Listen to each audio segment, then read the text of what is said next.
السلام علیکم ورحمۃ اللہ وبرکاتہ۔ الحمد للہ رب العالمین والعاقبۃ للمتقین والصلاة والسلام علی اشرف الانبیاء والمرسلین نبینا محمد وعلی آلہ وصحبہ اجمعین وبعد۔ وقال جل وعلا يوم تقلب وجوههم في النار يقولون يا ليتنا أطعنا الله وأطعنا الرسول وقالوا ربنا إنا أطعنا سادتنا وكبراءنا فأضلونا السبيل ربنا آتهم ضعفين من العذاب والعنهم لعنا كبيرا۔ 22واں پارہ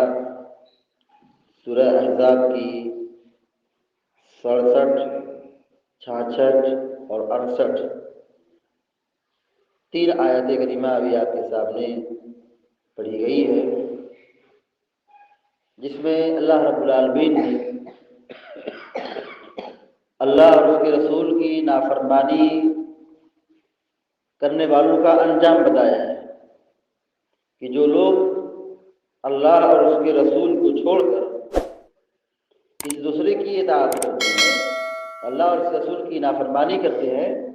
ان کا ٹھکانہ بہت ہی خطرناک ہے۔ اللہ تبارک و تعالیٰ کہتا ہے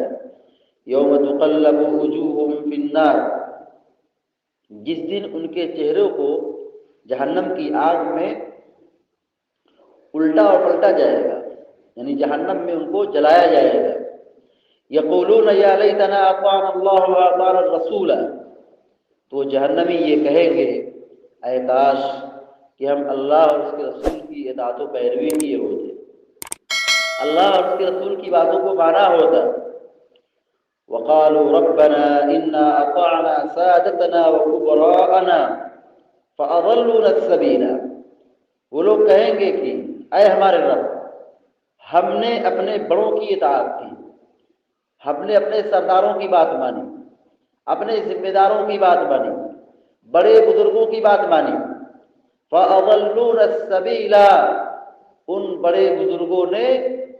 ذمہ داروں نے ہم کو راہ راست سے، ہدایت کے راستے سے بھٹکا دیا، گمراہ کر دیا۔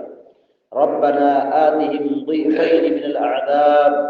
وَلَعَنْهُمْ لَعْنًا كَبِيرًا، اے ہمارے رب تم ان کو ڈبل عذاب دے، جو ہمارے گرو گھنٹال تھے، جو ہمارے سردار تھے، جو ہمارے ذمہ دار تھے، جو بڑے بزرگ تھے، جنہوں نے ہم کو راہ راست سے بھٹکا دیا۔ ہم اللہ اور اس کے رسول کی پیروی کرنا چاہتے تھے، لیکن انہوں نے ہم کو الجھا کے رکھا، بھٹکا کے رکھا، تو اب ہم جہنم میں آ گئے ان کی وجہ سے۔ تو اب ان ہمارے ذمہ داروں کو، سرداروں کو ڈبل عذاب دے، کیونکہ انہوں نے ہم کو گمراہ کیا ہے۔ ربنا آتِهِمْ ضِعْفَيْنِ مِنَ الْعَذَابِ، اے رب العالمین تو ان کو ڈبل عذاب دے۔ وَلْعَنْهُمْ لَعْنًا كَبِيرًا، اور ان پر بڑی لعنت دے۔ یہ تین آیات ابھی آپ کے سامنے اس کا ترجمہ مفہوم بتایا گیا ہے۔ ان تینوں آیتوں سے یہ بات معلوم ہوتی ہے کہ اللہ اور اس کے رسول کی باتوں کو نہ ماننا یہ بہت بڑی گمراہی ہے۔ اللہ اور اس کے رسول کا فیصلہ آ جائے، اللہ اور اس کے رسول کا فرمان آ جائے، اللہ اور اس کے رسول کا حکم آ جائے، مسلمان کی پہچان یہ ہے کہ وہ سر جھکا دیتا ہے اور تسلیم کرتا ہے، اس پر یقین رکھتا ہے اور اس کے مطابق عمل کرتا ہے۔ بہت سارے لوگ اللہ اور اس کے رسول کے فرمان کے آ جانے کے بعد منہ موڑتے ہیں، نافرمانی کرتے ہیں، اپنے سماج اور معاشرے کو دیکھتے ہیں، اپنے ماں باپ کو دیکھتے ہیں، کہتے ہیں ہمارے آبا و اجداد ایسا ہی کرتے تھے، ہمارے آبا و اجداد کا دین یہی تھا، طریقہ یہی تھا، اور کتاب و سنت کی تعلیمات کو نہیں مانتے ہیں۔ ایسے لوگوں کو ہوش کے ناخن لینا چاہیے اور غور و خوض کرنا چاہیے کہ اللہ رب العالمین نے ایسے لوگوں کا انجام جہنم بتایا ہے جو اللہ اور اس کے رسول کی اطاعت و پیروی نہیں کرتے ہیں۔ اللہ کے نبی علیہ السلام نے فرمایا کل امتی یدخلون الجنہ، کل امتی یدخلون الجنہ، میری ساری امت، میرے ماننے والے سارے لوگ جنت میں داخل ہوں گے، میری پوری امت جنت میں داخل ہوگی، الا من ابا، مگر جس نے انکار کر دیا،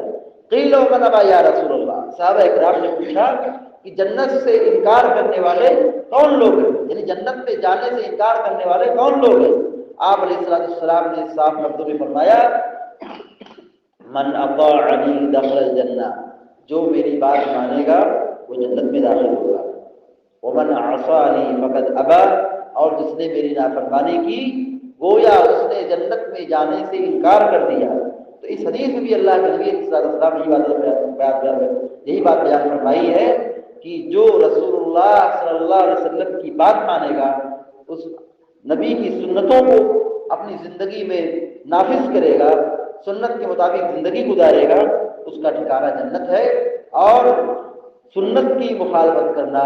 اللہ اور اس رسول کی نافرمانی کرنا، یہ بہت خطرناک گناہ ہے، جہنم میں لے جانے والا عمل ہے۔ اس لیے ہم سب کو بدعات و خرافات سے بچ کر خالص کتاب و سنت کی پیروی کرنی چاہیے، اور اللہ اور اس رسول کے فرمان کو سننے کے بعد، جاننے کے بعد بلا چوں چرا اس پر عمل کرنے کی کوشش کرنا چاہیے۔ دعا ہے رب العالمین سے کہ اللہ تبارک و تعالیٰ ہم کو، آپ کو، سارے مسلمانوں کو کہنے اور سننے سے زیادہ عمل کرنے کی توفیق عطا فرمائے، اور بدعات و خرافات سے بچائے، خالص کتاب و سنت کی تعلیمات کو عام کرنے